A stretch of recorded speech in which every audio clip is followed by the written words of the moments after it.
Prince ভাই বললেন উনি একজন অভিভাবক হবেন, ভালো অভিভাবক হবেন আমরা আশা করি। রাষ্ট্রপতি অভিভাবক হয় কখন? যে কোনো সরকারের পতনের পর যদি স্বাভাবিক প্রক্রিয়া পতন না হয়। তো আমরা কি সেই সম্ভাবনা আবার দেখছি যে উনি ভালো গার্জিয়ান হবেন?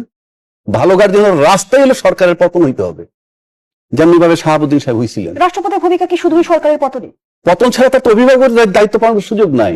এই আজকে হেলাল বেরাও তো বলছিল রাষ্ট্রপতিকে সরাসরি সাংবিধানিক সংকট হবে, তার মানে সংবিধানের একজন অভিভাবক। সেই জন্য বললাম নর্মাল করছে তো তার কোনো ভ্যালু নাই, নো ভ্যালু এট অল। কিন্তু সংবিধান পরিবর্তিত হলে তখন নিশ্চয়ই সংবিধান পরিবর্তন না, যদি রাষ্ট্রের সরকার কোন কারণে নর্মাল টাইম ছাড়া অ্যাবনর্মাল ভাবে চলে যান তখন মূল্য আছে। এইবার আসেন জুলাই সনদে যে সংস্কার প্রস্তাবগুলো এসেছে সেগুলো বাস্তবায়িত হলে নিশ্চয়ই ওই আলাপ করে লাভ নাই তো, এক চুল সংস্কার হয় নাই, কবে হবে নোবডি নোজ। জুলাই 4 এইটা যখন বাস্তবায়ন হবে তখন দেখবেন যে শুধুমাত্র অর্থ বিল এবং নো কনফিডেন্স এবং যুদ্ধকালীন সময় ছাড়া এমপিরা ওদের স্বতন্ত্র মতামত দিতে পারবে।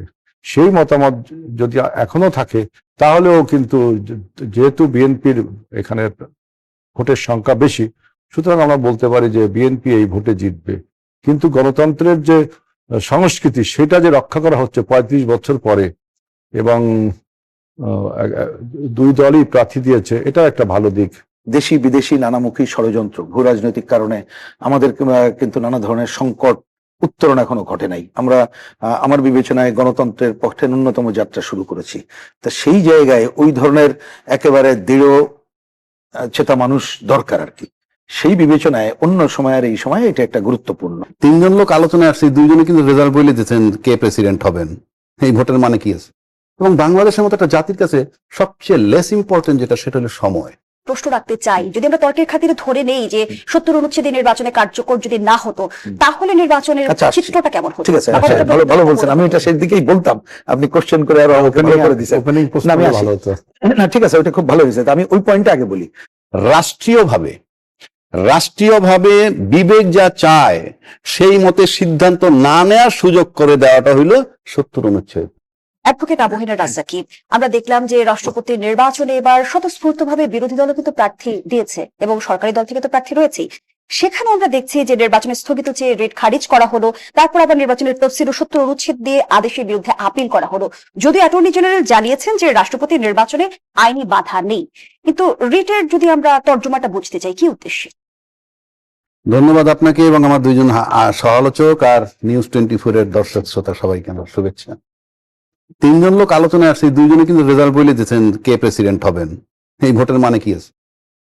2 জনই তো বললেন প্রেসিডেন্ট কি হবে, না বললেও তাই হইতো। কিন্তু মানেটা কি? You are wasting time. এবং বাংলাদেশের মতো একটা জাতির কাছে সবচেয়ে লেস ইম্পর্টেন্ট যেটা, সেটা হলো সময়। 6 মাস যাওয়ার পরে যখন সবাই টকশোতে এসে বলে 6 মাস কোনো সময় না, মানে একটা নির্বাচিত সরকারের জন্য 6 মাস কোনো সময় না, একটা বারও কি কেউ বলতে পারবেন? তাহলে কবে থেকে গুনবো আপনার সময়? এটা তো রাষ্ট্র, তামাশা না। 2 জন আলোচক বলে দিলেন কে ফলাফল, এবং আমি নিশ্চিত করে বলে দিচ্ছি পৃথিবীর কেউ নাই যে এই রেজাল্ট পাল্টায়। তো যে রেজাল্ট আমি আগে জানি সেটা নিয়ে তো আমার ড্রামা করার কি প্রয়োজন? ড্রামা কে করছে? রাষ্ট্র, টোটাল রাষ্ট্র। আপনি আমাকে বলেন, প্রিন্স ভাই বললেন উনি একজন অভিভাবক হবেন, ভালো অভিভাবক হবেন আমরা আশা করি। রাষ্ট্রপতি অভিভাবক হয় কখন? যে কোনো সরকারের পতনের পর যদি স্বাভাবিক প্রক্রিয়া পতন না হয়। তো আমরা কি সেই সম্ভাবনা আবার দেখছি যে উনি ভালো গার্জিয়ান হবেন?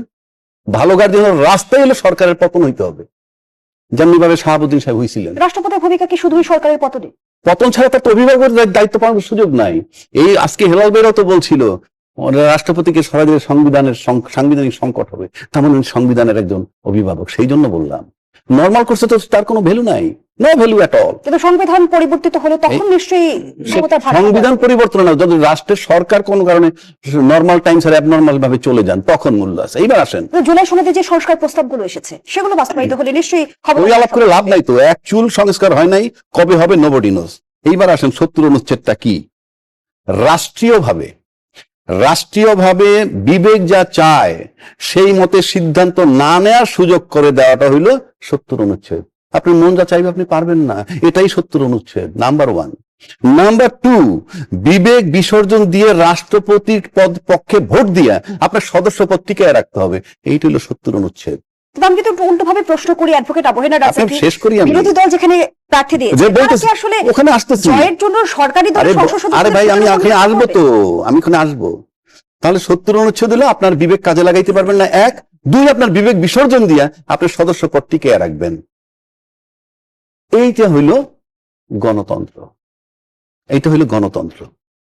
আবার রাষ্ট্রপতি নির্বাচনের 90 দিন টাইম ছিল, 30 দিনের মধ্যে আপনি তড়িঘড়ি করে কেন করছেন?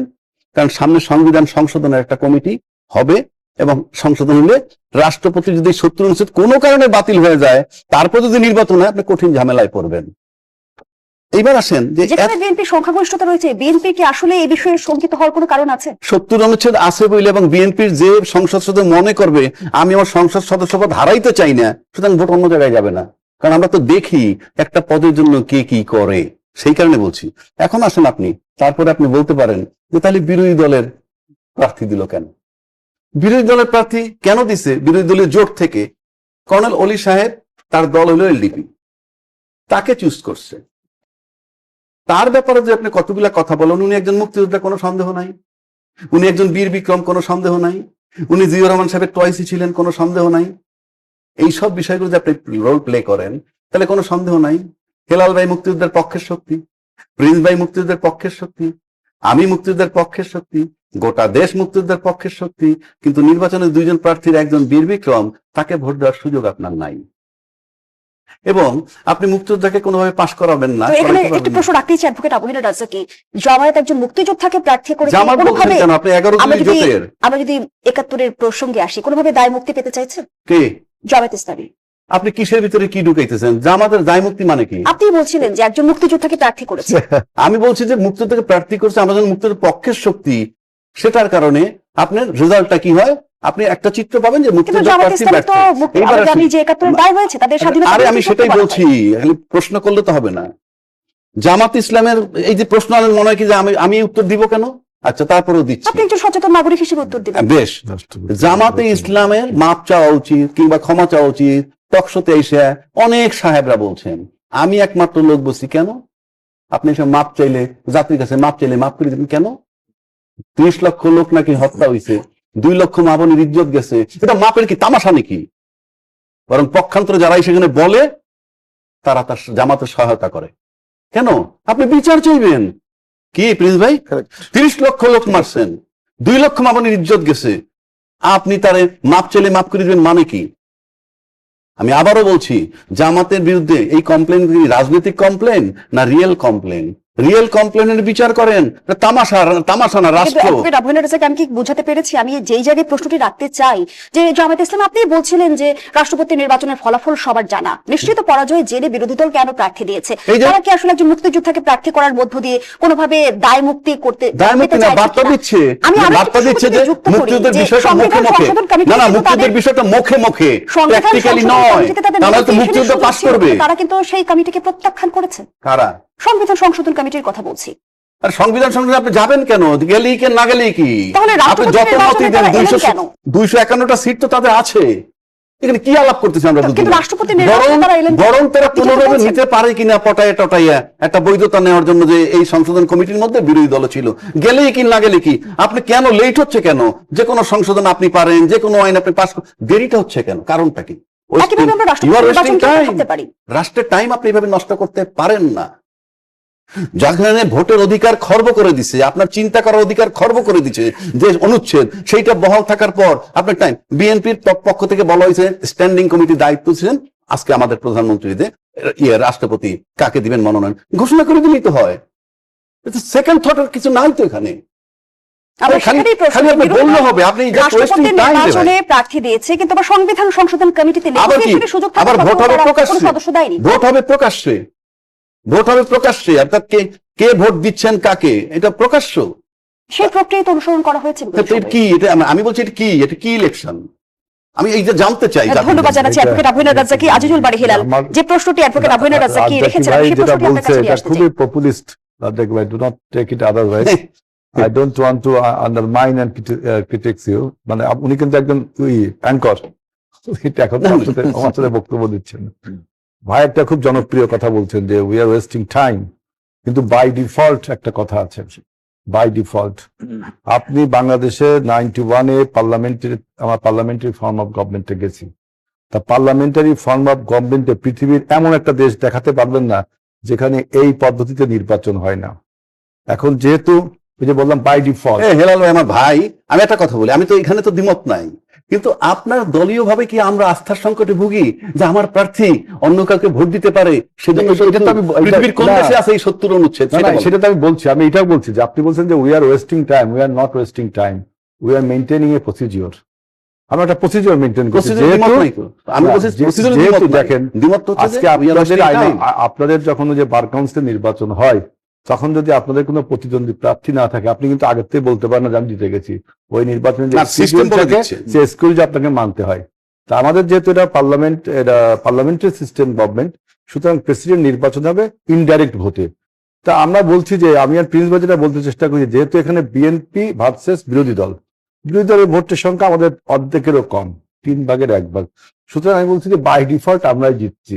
আর আপনি যদি বলেন উই আর ওয়েস্টিং টাইম, তাহলে জনগণ ভুল মেসেজ পাবে, কারণ we are maintaining A procedure.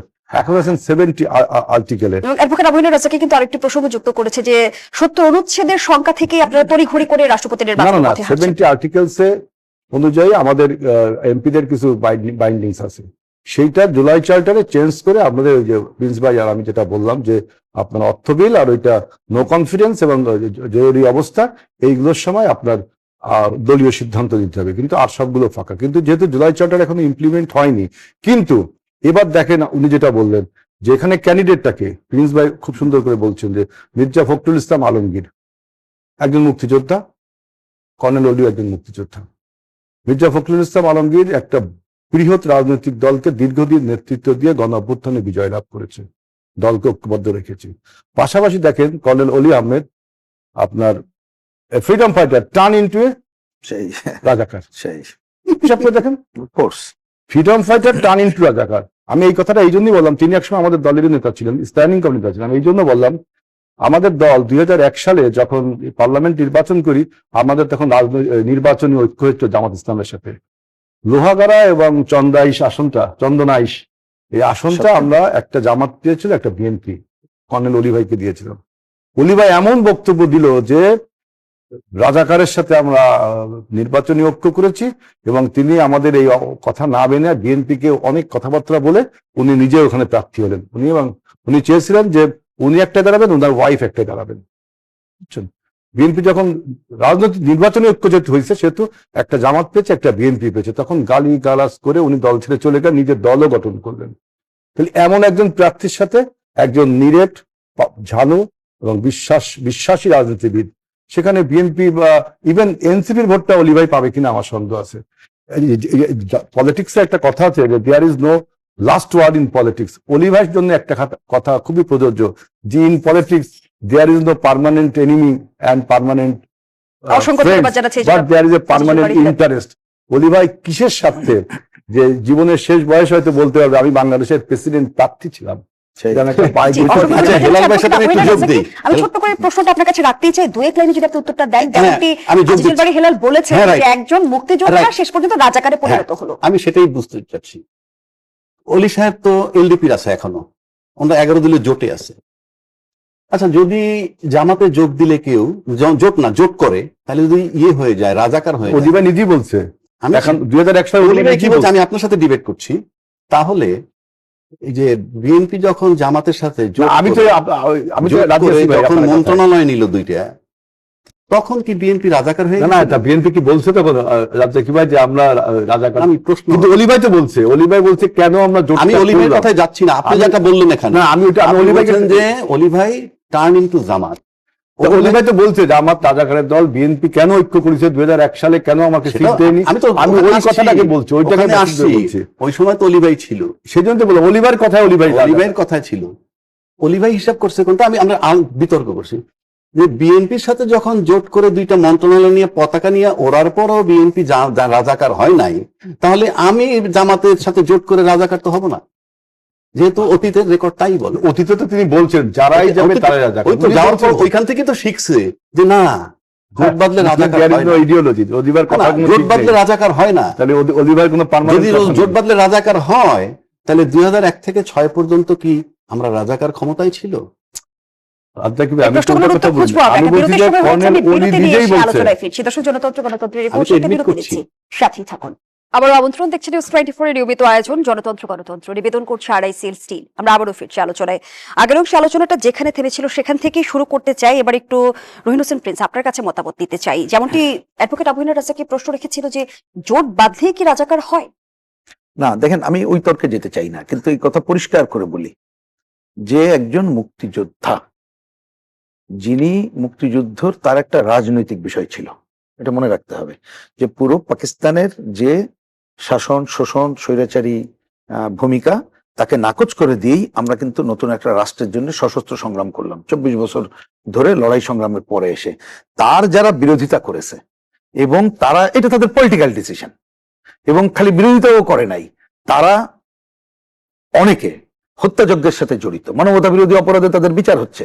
তাদের যে অক্সিলারি ফোর্স ছিল সারেন্ডারের সময়, সেটা লেখা আছে, রাজাকার, আল বদর, আল শামস, এবং এদের পলিটিক্যাল শক্তি হচ্ছে জামাত ইসলাম। তা কোন মুক্তিযোদ্ধা তাদের সমর্থনে কিছু করতে পারে?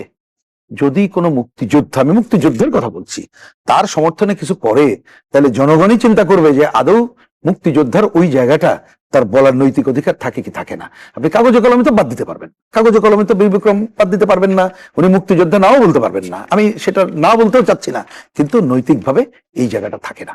কিন্তু সবচেয়ে বড় ব্যাপার হচ্ছে, আমি মনে করি যে আলোচনা ওইটুক হলো, কিন্তু যে জায়গাটা, আমি আরেকটু সুযোগ থাকলে এটা বলি, শত্রু অনুচ্ছেদের ব্যাপারে দেখেন, এইখানে রাজ্জাকি ভাই যেটা বলেছেন, এই পয়েন্টে আমি অন্তত পক্ষে মনে করি যে সেই পয়েন্টে তো অলরেডি এই ডিবেটটা আছে, এবং আমরা এখন এই কথা বলছি। আমি প্রসঙ্গক্রমে একটু বলছি, অনেকবারও বলেছি, এই সংবিধান যখন 1972 সালে 4 নভেম্বর পাশ হয়, তার আগে আমাদের পার্টি, কমিউনিস্ট পার্টি, আমাদের পজিশন 18 অক্টোবর 1972 আমাদের পজিশন কিন্তু জানিয়েছিলাম, এবং এই সংবিধানের অনেক অসম্পূর্ণতা দূর করে আমরা চেয়েছিলাম, এবং আমরা বলেছিলাম আরো আলাপ আলোচনা করলেই ভালো হতো।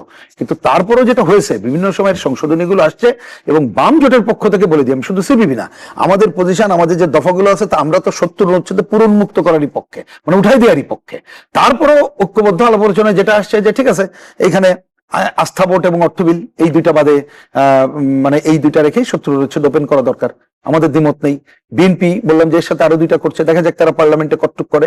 কিন্তু মনে রেখেন, আমাদের দেশের বাস্তবতায় আপনি ইচ্ছা করলেও যদি ভোটের কেনা বেচা বা ওই ধরনের আরো উন্নততর পজিশন না আসে, এবং যদি ওই ধরনের প্রার্থী, খালি দলীয় না, আরো নানা ধরনের বলবো আমি, যে বিরোধী দলও যদি প্রকৃতপক্ষে মুক্তিযুদ্ধের পক্ষের শক্তি থাকতো এবং অন্য ধরনের ভালো প্রার্থী থাকতো, তখন 70 অনুচ্ছেদ আপনি উন্মুক্ত করে দিলে ভোটের ব্যাপারে কিছুটা এদিক ওদিক চিন্তা করতে পারতেন। কিন্তু এখন যা প্রেক্ষাপট, আমি আগেই এটা বলেছি, রিপিট করতে চাই না, ক্যান্ডিডেট এবং বাস্তবতা বিবেচনা করে যদি আমার বিবেচনায় আমরা একটা মানে ঐক্যবদ্ধভাবে করতে পারতাম, ভালো হতো। আর একটা কথা খালি বলি, আমার বিবেচনা, এখানে আলোচনা এসেছে যে একজন যিনি রাষ্ট্রপতি, দেশে একটা সরকার ভেঙে গেলেই অভিভাবক ছাড়া অভিভাবকত্ব হয় না, এটা আমরা আগে এটা করেছিলাম, কিন্তু এখন এটা থাকা উচিত না। কারণ আমরা তো রাষ্ট্রপতিকে কিছুটা হলেও, আমি কিছুটা হলেও বলছি কারণ এখানে অনেকে আবার মনে করতে প্যারালাল ক্ষমতা, এটা তো হবে না, এটা তো আমরা চাই না, কারণ আমরা পার্লামেন্টের গণতন্ত্রই চাই। রাষ্ট্রপতি শাসিত সরকার থেকে এখানে আমরা ব্যাক করেছি বাস্তব বিবেচনা করে, বরঞ্চ আলোচনা করলে বলতে হবে যে আমরা পার্লামেন্টে গণতন্ত্র একদল এক ব্যক্তির উপরে আছে কিনা, সেটা অন্য আলোচনা।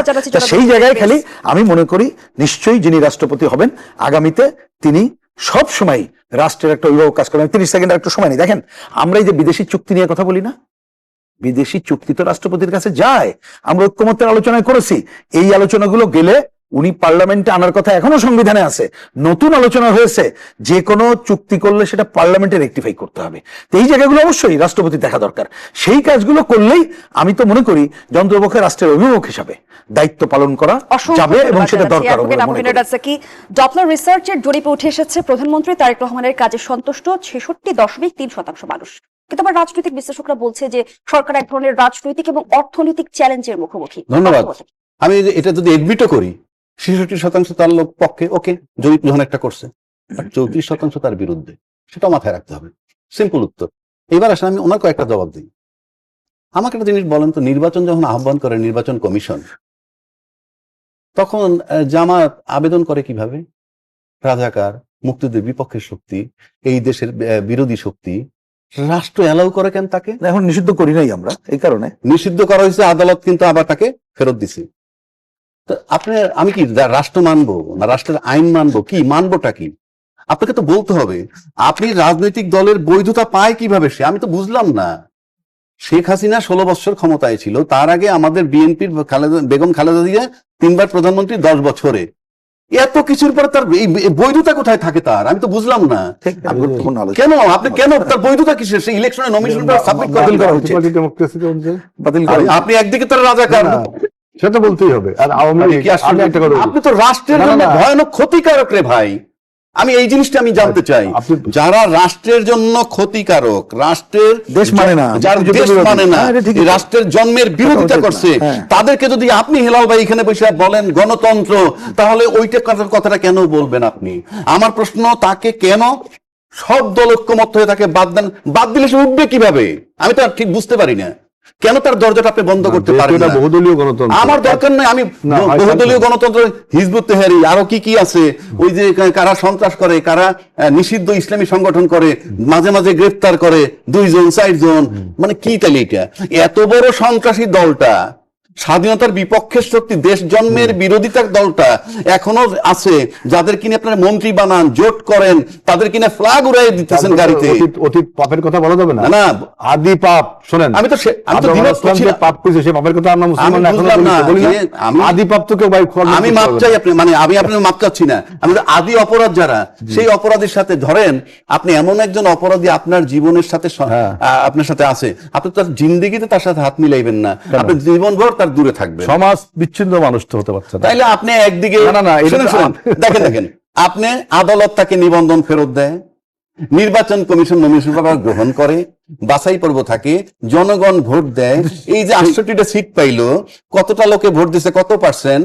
দেশে যদি আপনি এই মুহূর্তে ধরেন, আওয়ামী লীগ নাই তার কথা বাদ দিলাম, আপনি 100% লোকের যে 66% জরিপ, এইটা যদি আওয়ামী লীগ সহ ধরি আমি তর্কের খাতিরে মোট জনসংখ্যার, তাহলে 66% যদি বিএনপির পক্ষে, মানে তারেক রহমান সাহেবের পক্ষে থাকে, তাহলে 34% তার বিপক্ষে। এই 34% তাইলে জামাত এনসিপি সহ 11 দলীয় জোটের পক্ষে। 6% মানুষ প্রধানমন্ত্রীর কাজে অসন্তোষ প্রকাশ করেছেন, আর 12.1% কোনো মতামত আমি দেননি। সেটাই তো বলতে, 12% মতামত দেয় নাই।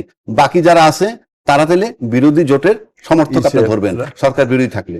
তাহলে আমার কথাটা হলো এই, যে একটা স্বাধীনতার বিপক্ষ শক্তি, আমি আবারও বারবার রিপিট করতেছি, যে এই দেশের রাজনীতি কিভাবে করে, রাজনৈতিক ক্ষমতা আপনার 30-40 বছর টানা ক্ষমতায় থাকার পর নিষেধ করতে পারেন না কেন? অ্যাডভোকেট আবু রাজা কি করেছে যে স্বাধীনতা বিরোধী শক্তি এখনো কি কেন? বাংলাদেশের কিভাবে? রাজনীতিতে প্রাসঙ্গিক? রাজ্জাকি ভাই একটা জিনিস ভুলে যাচ্ছে, যে 71 সালে যে পাপ জামাত ইসলাম করছে, সে যে কোনো ভাবে যদি রাজনীতি সাস্টেইন করে, তাই বলে কি তার পাপ মুছে যায়? সেটা তো অন্য তাই কথা। বলে। গ্লাস ফাইটে এর আগে এটা বলে হোসেন গেছে, মোহাম্মদ, না বলেন, হোসেন মোহাম্মদ এরশাদের বিরুদ্ধে আমরা রাজপথে আন্দোলন করেছি। প্রিন্স ভাই তখন ছাত্রনেতা ছিলেন, আমরাও ছাত্রনেতা ছিলাম। হোসেন মোহাম্মদ এরশাদ রাজনীতিতে এখন সাস্টেন করে, তার দল সাস্টেন করছে, কোনো না কোনো ভাবে তো আছে। একবার তো 35টা সিটও পেয়েছিল, তারপরে কি হোসেন মোহাম্মদ এরশাদকে আমরা স্বৈরাচার বলতে কি দ্বিধা করবো? তার স্বৈরাচার বলা আর দেশ বিরোধী বলা এক না। তাকে দেশ বিরোধী রাজাকার। না, তাকে স্বৈরাচার মানে তো দেশ বিরোধী ভাই, স্বৈরাচারই দেশ বিরোধী। আমি বলছি এখন দেখেন না, থার্ড আপনি আমার বলতে দেন, আচ্ছা, থার্ড আলম ভাই। দেখেন 24-এর গণ অভ্যুত্থানে গণহত্যার আসামি হাসিনা দেশ থেকে পলাতক, ভবিষ্যৎ কি আমরা জানি না, আমরা অনুমান করতে পারি তার রাজনৈতিক মরণ হয়েছে, সে রাজনীতিতে রিজেক্ট, অ্যাবান্ডেন্ট, সে আমরা মনে করি পরিত্যক্ত, রিডান্ডেন্ট, সবকিছু মনে করি। কিন্তু জানি না ভবিষ্যতে কখনো রাজনীতি সে তার দল আওয়ামী লীগ করে, তাকে কি আমরা গণহত্যাকারী দল বলতে পারবো না? তাকে কি আমরা এই 24-এর যে হাজার হাজার মানুষের রক্ত তার হাতে, এটা বলতে পারবো না? তিনি রাজনীতি করতে পারছেন বলে কি আমি তাকে সম্মান করে দেবো? একজন দাগী আসামি, মনে করেন আপনার সচ্ছম কারাদণ্ড রয়েছে, ফাঁসির থেকে সচ্ছম কারাদণ্ডে সে আইন দিয়ে বেরোয় আসছে, কিন্তু তাকে কি আমি বাজিজুল বাড়ি হিলাল, আমি যদি একটু যুক্ত করি এই প্রশ্ন, বলতে পারবো না। আমি তো মাফ করতে বলতেছি না। নুরুল হক নূর একটা প্রশ্ন রেখেছে যে আওয়ামী লীগ নিষিদ্ধ করেছে, বিএনপি মুখ ফেরালে জামায়াত রাজনীতি করতে পারবে? আমি এই বিষয়ে আপনার উত্তর নিব। আবারও বিরতির সময় হয়েছে, বিরতি নিয়ে ফিরছি। দর্শক, জনতন্ত্র গণতন্ত্রের রিপোর্টে আবারও বিরতি নিচ্ছি, সাথেই থাকুন। ফিরে এলাম, দেখছেন জনতন্ত্র গণতন্ত্র, নিবেদন করছে আড়াই স্টিল। আমরা আবারও ফিরছি আলোচনায়। জনাব আজিজুল বাড়ি হেলাল, যেমনটি আমরা দেখলাম, প্রবাসী কল্যাণ প্রতিমন্ত্রী নুরুল হক নূর প্রশ্ন রেখেছেন, আওয়ামী লীগ নিষিদ্ধ করেছে, বিএনপিও মুখ ফেরালে জামায়াত রাজনীতি করতে পারবে? তিনি আর উল্লেখ করেছেন জামায়াতের মূর্খ নেতা কর্মীরা কি কথা উপলব্ধি করতে পারে? ফেসবুক পোস্টের মাধ্যমে তিনি বলেন, জামায়াত শিবিরের অতি উৎসাহী কর্মীরা যতই লাফালাফি করুক, জামায়াত কখনোই এদেশের কোনো মেইন স্ট্রিম রাজনৈতিক দল হয়ে উঠতে পারবে না। কি এই কথাটার একটা আপনার একাডেমিক ব্যাখ্যা এরকমই দাঁড়াবে যে দেখেন, বাংলাদেশের প্রথম সারির রাজনৈতিক দল হলো বিএনপি এবং আওয়ামী লীগ। ওয়ান্স এটা আপনাদের ছিল তারা। আওয়ামী লীগ যে কোনো কারণে আপনার গণহত্যা এবং ফ্যাসিবাদের কারণে তারা এখন নো হায়ার, জনগণ দ্বারা প্রত্যাখ্যাত হয়েছে। তো 3 নম্বর দল ছিল জাতীয় পার্টি, 4 নম্বর দল ছিল জামাত ইন টার্মস অফ ভোটার। আপনার 4 নম্বর, কিন্তু এই ফ্যাসিবাদের বিদায়ের পরে 2 নম্বর এবং 3 নম্বর দলের ডিসঅ্যাপিয়ারের ফলে যেটা ভ্যাকুম সৃষ্টি হয়েছে, ওই ভ্যাকুমে জামাত ইসলাম আসে, মানে চতুর্থ সারির একটি রাজনৈতিক দল এখন হ্যাপেন্স টু আপনার সেকেন্ড রাজনৈতিক দল। তাহলে কি বলতে চাইছেন রাজনীতির তাহলে- শূন্যতার সুযোগে জামায়াত জায়গা ভ্যাকুম করে তৈরি নিয়েছে? হয়েছে। কারণ সেই ভ্যাকুমটা আমরা যারা গণ অভ্যুত্থানের পক্ষের শক্তি, স্বাধীনতার পক্ষের শক্তি, বাংলাদেশের পক্ষের শক্তি, আমরা আমাদের ধারণা ছিল রাজনৈতিক বিশ্লেষণে আমি বিএনপি রাজনীতি করি, কিন্তু আমার মনে হয়েছিল যে আরেকটি শক্ত রাজনৈতিক দল দরকার এই আওয়ামী লীগ এবং জাতীয় পার্টির বিদায়ের ফলে। সেটা আমার ধারণা ছিল এনসিপির মাধ্যমে সেটা তৈরি হবে, কিন্তু যে কোনো কারণে হোক এনসিপি, এইটা ব্যাখ্যা আমি যাবো না, এনসিপি এবং জামাত একটা মার্চ করছে, একটা 11 দল করছে। কিন্তু ভবিষ্যতে যদি এনসিপি তাদের নিজস্ব রাজনীতিটা করতে পারে, তাহলে আমার বিশ্বাস জামাত ইসলাম যে ভ্যাকুমটা এখন পূরণ করছে, এই ভ্যাকুমটা এনসিপি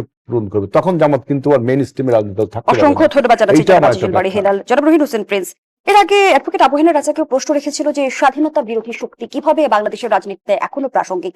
সেই জায়গা থেকে আমি নুরুল হক নুরের বক্তব্য যদি যুক্ত করি, যেমনটি আজিজুল বারী হেলাল বলছিল যে রাজনৈতিক শূন্যতার কারণেই জামায়াতের উত্থান, আপনিও কি এই বিষয়টি না, এভাবে একটা খুব দেখছেন?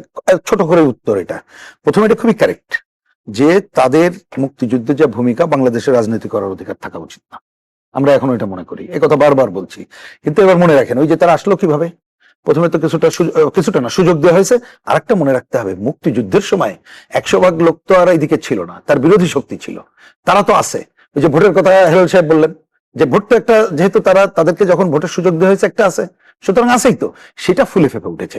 বরঞ্চ আমি বলি, এইবারে যেটা দেখছেন ভ্যাকুম একটা ব্যাপার, কিন্তু আরো কয়েকটা ব্যাপার ছিল, এটা মনে রাখেন।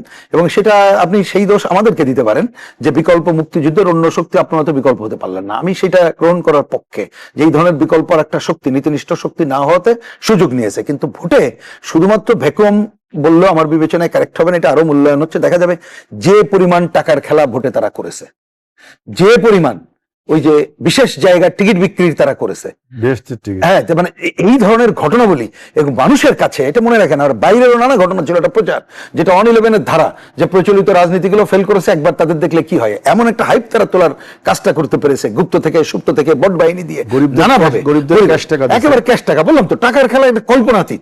এইগুলো বরঞ্চ আমাদের দেখা দরকার। কিন্তু এটা মনে রাখতে হবে যে তাদের তো একটা অংশ আছেই, মুক্তিযুদ্ধ বিরোধী শক্তি ছিল না। আপনি 70-এর ভোট একটা অংশ ছিল না তাদের, আমরা তো 100% ভোট তো এখানে আসে নাই। তারপরে আমাদের এই সময় যারা ক্ষমতায় ছিল তাদের ব্যর্থতায় তারা এই সুযোগটা পেয়েছে। বরঞ্চ আমি ওনার ওই কথাকে খুবই কারেক্ট আমি অ্যাপ্রোচে ধরি, যে বাংলাদেশে মুক্তিযুদ্ধকে স্বীকার না করে, ওই সময় মানবতা বিরোধী অপরাধ করে তারা কিভাবে রাজনীতি করার সুযোগ পায়, সেটা আমাদেরকে রিভিজিট করেই এটা দেখতে হবে। এবং এইবারেও যেভাবে তারা তাদের যে পরিমাণ ভোট বা আসন, সেইটা যদি আমরা ঠিক মতো বিশ্লেষণ করে বিকল্প শক্তি সমাবেশ না করতে পারি, তার জন্য আসলে আমাদের অসংখ্য ধন্যবাদ জানাচ্ছি জনাব রহিন হোসেন প্রিন্স। অ্যাডভোকেট আবু হেনা রাজাকি, যেমনটি নুরুল হক নূর প্রশ্ন তুলেছেন যে বিএনপি মুখ ফেরালে জামায়াত রাজনীতি করতে পারবে কিনা জানতে চাই। আমি একটু যুক্ত করি, আমি উনি প্রশ্ন করে তো এই জন্য ওনার লাগে না, এখন জামাতের রাজনৈতিক ভবিষ্যৎ কি আসলে বিএনপির উপর নির্ভর করছে কিনা? হ্যাঁ, সেটাই বলছি। নাম্বার 1, নূর সাহেব বলছেন আওয়ামী লীগের মতো যদি বিএনপিও মুখ ফিরিয়ে নেয়, তাহলে জামাতের রাজনীতি করার আর সুযোগ থাকবে না। মুখ ফিরিয়ে নিতে না করছে কি? আমরা তো জামাতের রাজনীতি চাই না। আপনি মুখ ফিরিয়ে নেন না কেন? আমরা তো চাই জামাতের রাজনীতি না থাকুক, আপনারাও চান। আপনি মুখ ফিরিয়ে নেন না, জামাতের কি হবে আপনি ভাববার কি? আপনি মুখ ফিরিয়ে নেন, I am giving you the challenge. আপনি মুখ ফিরিয়ে নেন, জামাতের রাজনীতি যে রাজনৈতিক শূন্যতার কথা এইবার আসেন। আপনার রাজনীতি শূন্যতা দেখার দরকার নাই, কারণ 16 বছর যে হাসিনার দেশ চালাইছে, বিরোধী দল কিছু ছিল না। এইবার আসেন, ফেসিবাদের বিদায় হওয়ার কারণে জামাত 68টা সিট পাইছে। না, এর সাথে প্রিন্স ভাই যেটা বলছে আর সেটাই বলছি, টাকা, আমি সেটাই বলছি। আমি একটু বলি, ইসলামী ব্যাংকের আরডিএস প্রজেক্ট থেকে ঠিক আছে। 22,000 কোটি টাকা ঠিক আছে। অনেকদিন ধরে এগুলো 22,000 কোটি, হিসাব শোনেন, সাইজ বাংলাদেশে করে যে আমরা কালচার দেখতে যে 22,000 কোটি আর 22 লাখ কোটি, এটা যারা ক্ষমতায় থাকে তাদের টাচ করে না। 22,000 কোটি টাকা। আমি যেটা বলতেছি আপনাকে, ফেসিবাদ বিদায় হয়েছে বলে জামাত 800টা সিট পাইছে, তাহলে জামাতকে ক্ষমতায় না আসতে দেওয়ার জন্য ফেসিবাদ থাকা দরকার। আমি মনে করি স্বাধীনতা বিরোধী শক্তি থাকার চেয়ে ফেসিবাদ থাকা ভালো। আপনি বলেন যে বিকল্প না, আপনি যা বলছেন তার জবাব দিচ্ছি। না, সেটা হচ্ছে চিন্তা 2 করেন, নম্বর। NCP 2 নম্বর আপনি আসেন, ফেসিবাদ থাকলে না হয় জামাত নাই থাকে, ফেসিবাদ থাকলে বিএনপি তো থাকতে পারে নাই, বিএনপিও তো থাকতে পারে নাই। গত 15 বছর পার্লামেন্টে কয়টা সিট নিয়ে রয়েছে?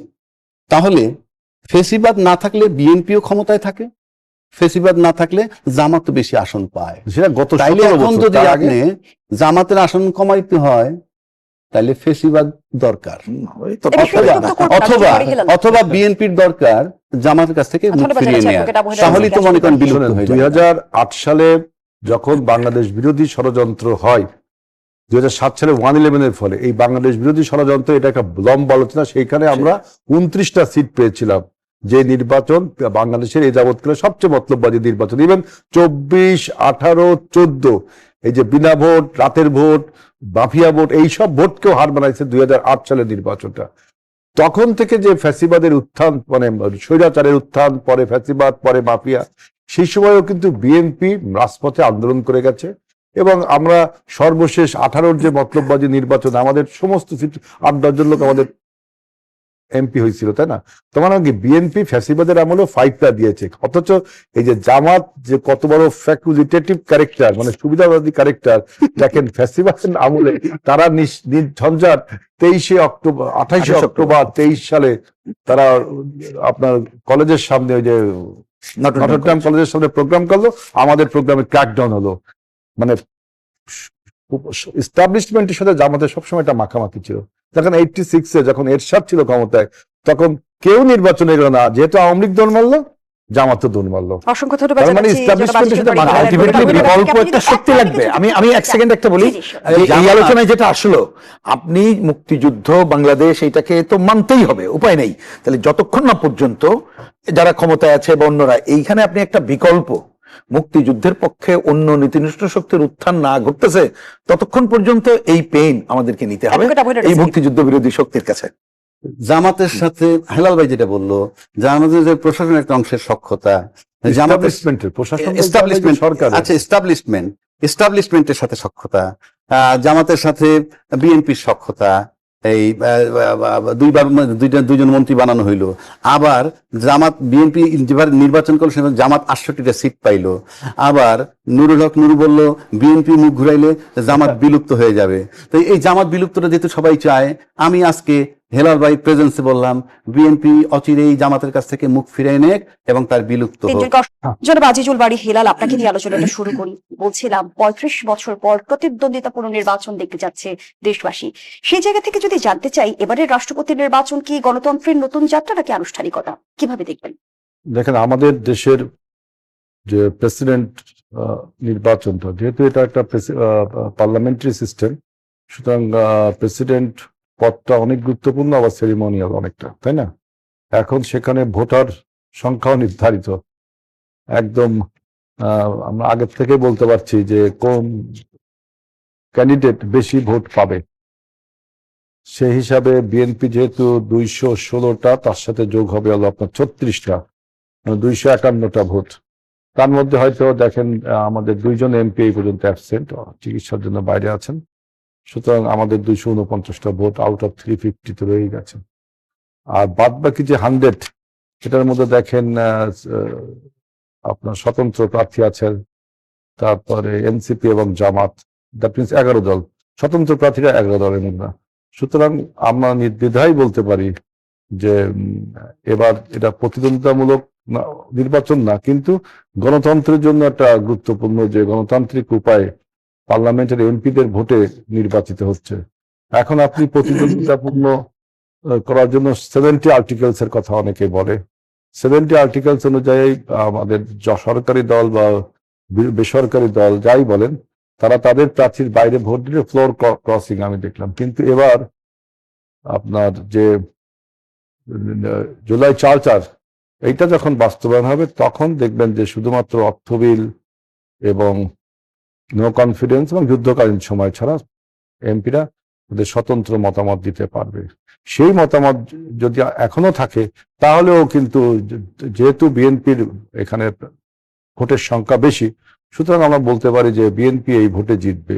কিন্তু গণতন্ত্রের যে সংস্কৃতি সেটা যে রক্ষা করা হচ্ছে ৩৫ বছর পরে, এবং দুই দলই প্রার্থী দিয়েছে, এটা একটা ভালো দিক।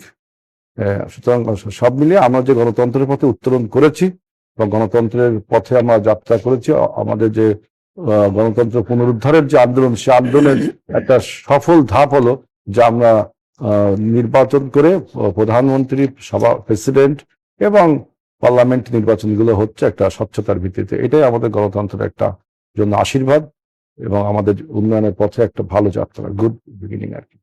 ধন্যবাদ জানাচ্ছি আপনাকে জনাব রহিন হোসেন প্রিন্স। যেমনটি সিইসি বললেন, রাষ্ট্রপতি নির্বাচন হবে ভেরি ট্রান্সপারেন্ট মেথডে, কারো আপত্তি থাকার কথা নয়। তিনি আরো বলেছেন, দেশে একটি গণঅভ্যুত্থান হয়েছে, একজন রাষ্ট্রপতি মেয়াদ শেষ হওয়ার আগে পদত্যাগ করেছেন, এখন কে রাষ্ট্রপতি হবেন তা সবার আগ্রহের কেন্দ্রবিন্দুতে আছে। এই নির্বাচন কতটা তাৎপর্যপূর্ণ? না, আমি তো মনে করি অবশ্যই তাৎপর্যপূর্ণ যদি আপনি কয়েকটা দিক থেকে দেখেন।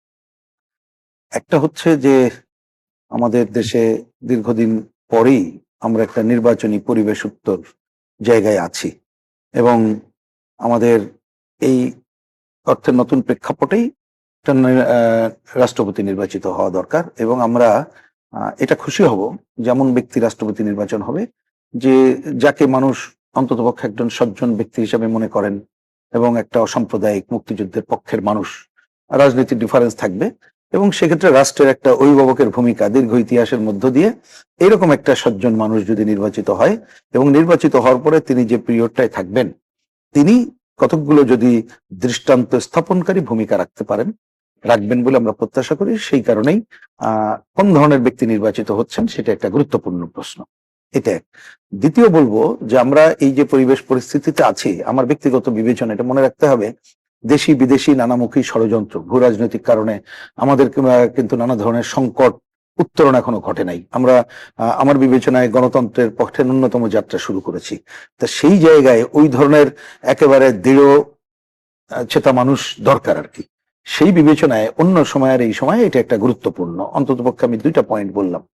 এবার আসি অন্য একটা আলোচনা আসে যে এই যে ৭০ অনুচ্ছেদ বা এই জায়গাটায় দেখেন, এটা ঠিক যে আমরা কম বেশি যে বিষয় ঐক্যমত্য হয়েছে, এমনকি বিএনপিও সাধারণভাবে বলা যায় যে ৭০ অনুচ্ছেদের দুইটা বিষয় বাদে আমাদের পার্লামেন্ট মেম্বারদের যে কোনো ভোট উন্মুক্ত এবং রাষ্ট্রপতি নির্বাচন গোপন ভোটের কথা ছিল। বিএনপির সাথে যে দুইটা পয়েন্ট যোগ করছে সেটাও খুব বাতিল করার মতো না, আমার বিবেচনায় নট ব্যাড। সংবিধান সংশোধন এবং হচ্ছে রাষ্ট্র একটা বিপদে পড়লে ওনারা এটা আনছিলেন, কিন্তু ওনারা এই পয়েন্টে একমত যে রাষ্ট্রপতি নির্বাচনের ক্ষেত্রে এই ধরনের কাজগুলো করলে আপত্তি তাদের ছিল না, কিন্তু এটা তো ইচ্ছা করলেও পারবে না, কারণ আমাদের এটা সংবিধান সংশোধনের সাথে জড়িত। কেউ দেখলাম প্রথম দিন থেকে বলার চেষ্টা করছে ওইটা করে করাতে, এইটা একটা বোকার কথা। সেখানে আমি প্রশ্ন রাখতে চাই, যদি আমরা তর্কের খাতিরে ধরে নেই যে ৭০ অনুচ্ছেদে নির্বাচনে কার্যকর যদি না হতো তাহলে নির্বাচনের চিত্রটা কেমন হতো? ঠিক আছে, ভালো বলছেন, আমি এটা সেই দিকেই বলতাম, আপনি কোশ্চেন করে আরো করে দিয়েছেন। না ঠিক আছে, ওইটা খুব ভালো হয়েছে। আমি ওই পয়েন্টটা আগে বলি। একটা তো এটা আমাদের বুঝ থাকতে হবে, সংবিধান সংশোধন আমাদের এইবার অনেকগুলো বিষয় আছে যেটা আমরা চাই হোক। তাতে ধরেন 100% ঐক্যমত্য আছে, বিএনপি হয়তো বাড়তি কিছু করবে, তার সাথে আমাদের ডিফারেন্স হবে, সেটা রাজনৈতিকভাবে মোকাবেলা করব। তা সেক্ষেত্রে তার আগে তো তার জন্য তো আমরা রাষ্ট্রপতি নির্বাচন ফেলে রাখতে পারবো না, সুতরাং এটা নির্বাচন করতেই হবে। এইবার আসে আপনি যে প্রশ্ন করেছেন, আমি ওইটা আসতাম। আচ্ছা, আমি ধরে নিলাম হাইপোথেটিক্যালি, এবং আমি বলেছিলাম যে আমি একটু বলেছিলাম যে উকিল সাহেবেরা যদি এটা ব্যর্থ হয় কোনো বলতে পারেন। কথার কথা, বিএনপি এখানে কিন্তু বলা আছে দলীয় সিদ্ধান্তের বাইরে ভোট দিলে।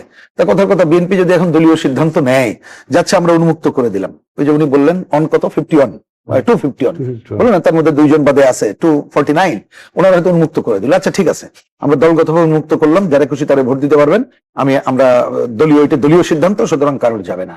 তা আমি তো বলি এইবারে এই প্রশ্ন অবান্তর যে একটা ভোট অন্যদিকে যাবে, অন্ততপক্ষে আমি যদি বুঝে থাকি। কারণ এইখানে এটা হয় কি হতো, যদি ব্যক্তি থাকে একটা ভালো থাকে, একটা থাকে আর একটা থাকে, অনেক সময় যে হর্স ট্রেডিং কেনা বেচার জায়গা থাকে, সেই জায়গাটা অসম্ভব ব্যাপার, যাকে আমরা রাষ্ট্রপতি হিসাবে আশা করি যিনি আনুষ্ঠানিকভাবে নির্বাচিত হবেন তাকে আমরা জানি। বরঞ্চ এটা আমার একটা ব্যক্তিগত মত, বলি এটা একান্ত ব্যক্তিগত, আমার দলের মত হিসাবে এটা নেওয়া ঠিক হবে না, কারণ দলকে আমরা যেহেতু বলে নাই, আমরা জিজ্ঞেসও করছি না, এটা দরকারও নেই, আমরা যেহেতু পার্লামেন্টে নাই।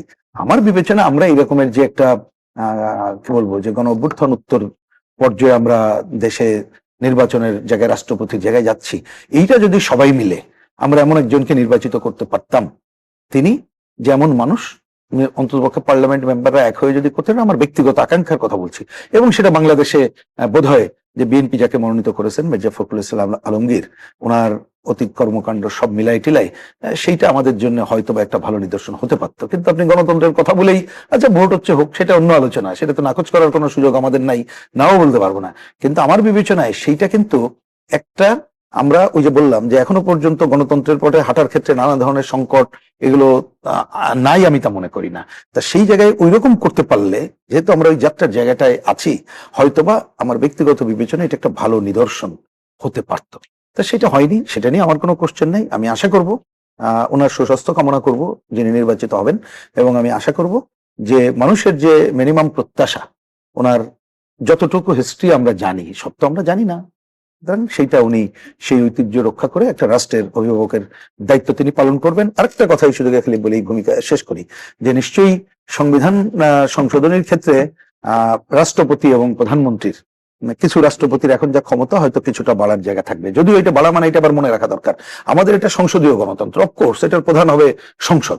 এক্ষেত্রে কিন্তু ডুয়েল দায়িত্ব করলে এটা একটা ভুল জায়গা হবে, অনেকে এটা বলতে চায়, এটা সম্ভব না, কারণ এটা রাষ্ট্রপতি শাসিত না। কিন্তু কিছুটা যতটুকু আলাপ আলোচনার মধ্যে হয়েছে সেইটা করার মধ্য দিয়ে ক্ষমতার ভারসাম্যের বিষয়টির কথা কিছুটা বলছেন। ক্ষমতা সবার সামনে কি ওনার কাজ, কিছুটা ওইখানে বসে একেবারেই কাজ নেই তা না, অনেক কিছু কাজ করার ক্ষেত্রে বিশেষ ভূমিকা উনি রাখতে পারবেন বলে আমি সেটা প্রত্যাশা। অসংখ্য ধন্যবাদ জানাচ্ছি জনাব রহিম হোসেন প্রিন্স।